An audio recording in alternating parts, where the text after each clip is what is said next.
Hey guys, Paul here, and today I figured we would take a quick look at using this stuff. This is primitive glue, primitive spruce glue. We made this in our last video. If you haven't seen it, go back and check it out and it'll show you how to make this. This is the one we actually made in the video. And what we're going to use this for today is making a necklace using this quartz arrowhead I have here. Here you can see the quartz arrowhead. This is one I made while I was over in Uist. Made from quartz. There's a video on making blades from quartz you can go back and check out. And here's the primitive glue that we're going to use. So to use this primitive glue, all we need is a fire, and it doesn't need a lot of heat. You just hold it over a small flame and this hard resin becomes liquid. We'll then attach that to our arrowhead. It will cool down and go hard, and we'll use that to attach a loop here for putting this on a necklace. So the first thing we need to do is go make fire. I have my tinder prepared, so I'll show you that and then we'll get stuck into using the glue. Okay, so for today's fire we're going to use fat wood. I have some fat wood here, collected and processed quite a while ago. This is one of my favourite ways of starting a fire, and it hasn't let me down yet. So we're going to use fat wood and a mixture of birch bark, and the way we're going to do this is create shavings from this fat wood. We'll then light those and then use the flame created by the shavings to ignite these bits of birch bark. So to create our shavings of fat wood, all we need to do is get our knife, and the way I like to do it is just to sit it up like this on its end. Being careful of your fingers, you don't want to come up too high and cut yourself, but just in an up and down motion, and you can see you'll start creating these shavings here. So I'm going to do this for a wee while, and then once I feel like we have enough, I'll take you guys inside and we'll light the fire.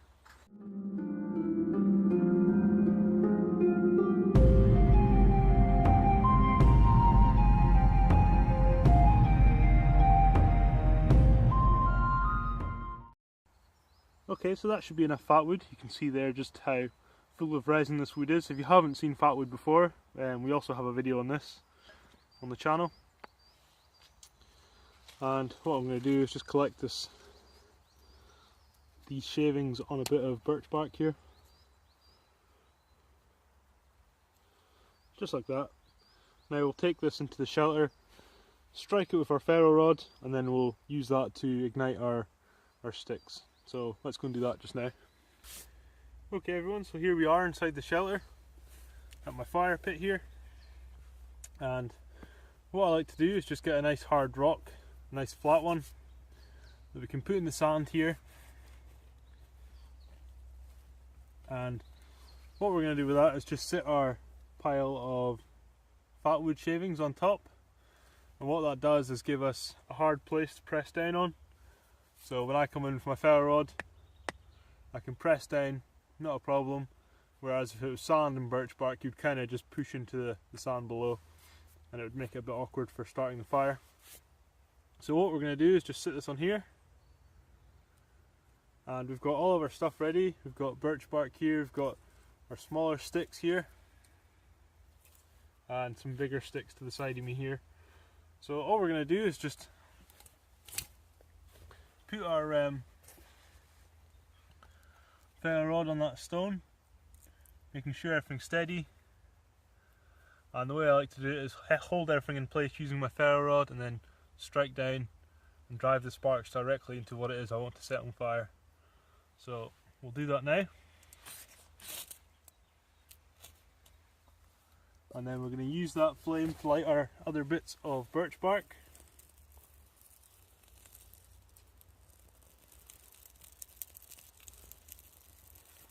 And then once you've got some of that going, you can take your bigger sticks, and I like to hold mine just above the flames so as I don't smother it.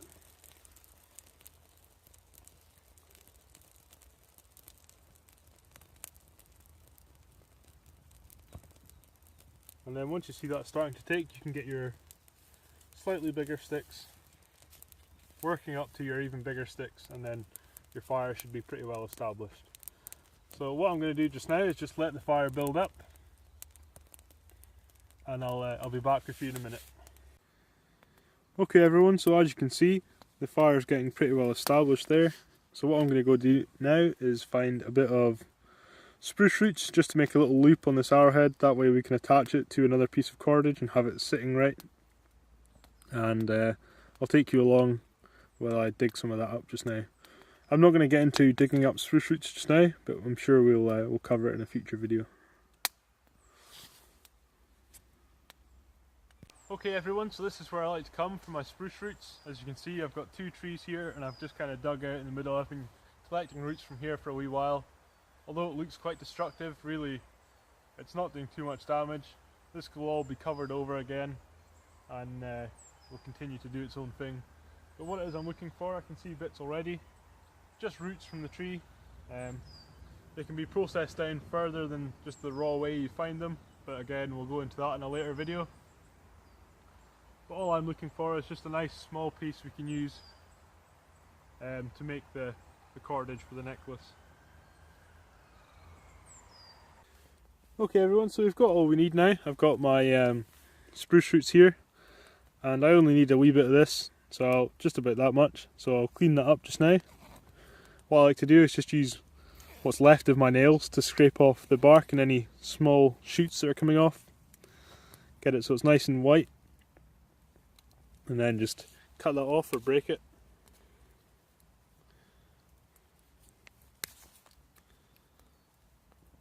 And that there is going to be our hoop for attaching this arrowhead to a necklace.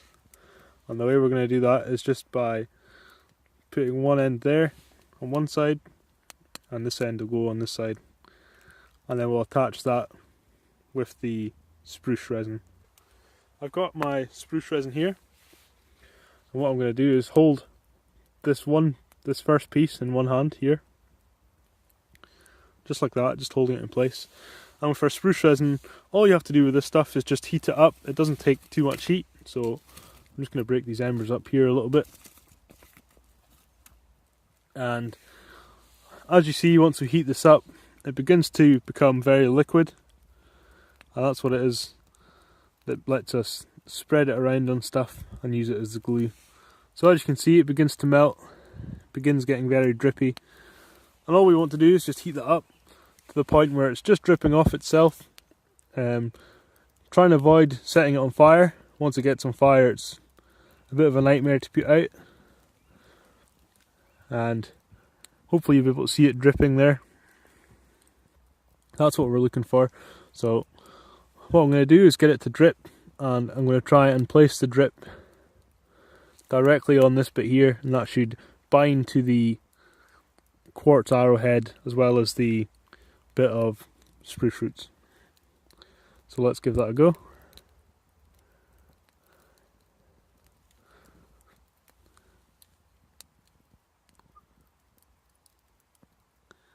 Just spread it on.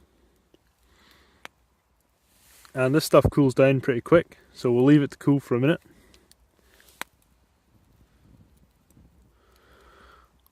And then once it's done that, you can start actually working it with your finger to try and push it all together so it holds better. So what I'm going to do is try and cover the whole top half of this arrowhead, and then I'll come back to you once we've got the finished product.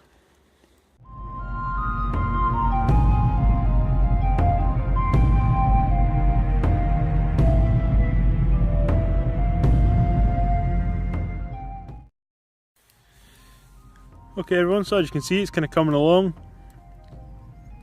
We have our hoop where we're going to attach the arrowhead to the necklace, and all I've got to do now is just carry on going round, making sure it's all secure, it's not going to crack off or anything.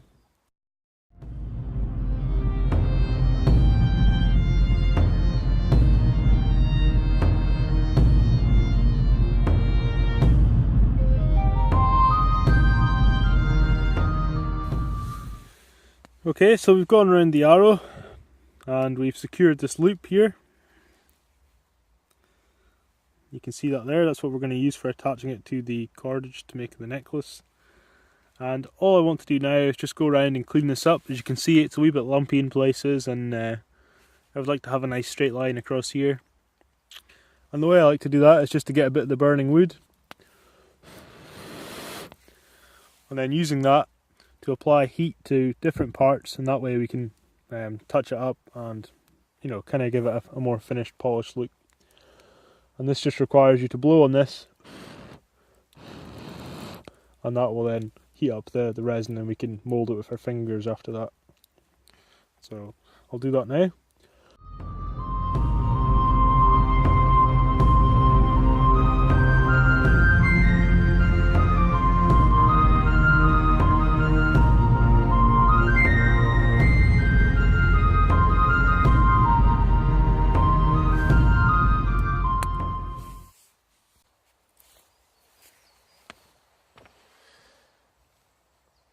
Okay everyone, so here we have the arrowhead,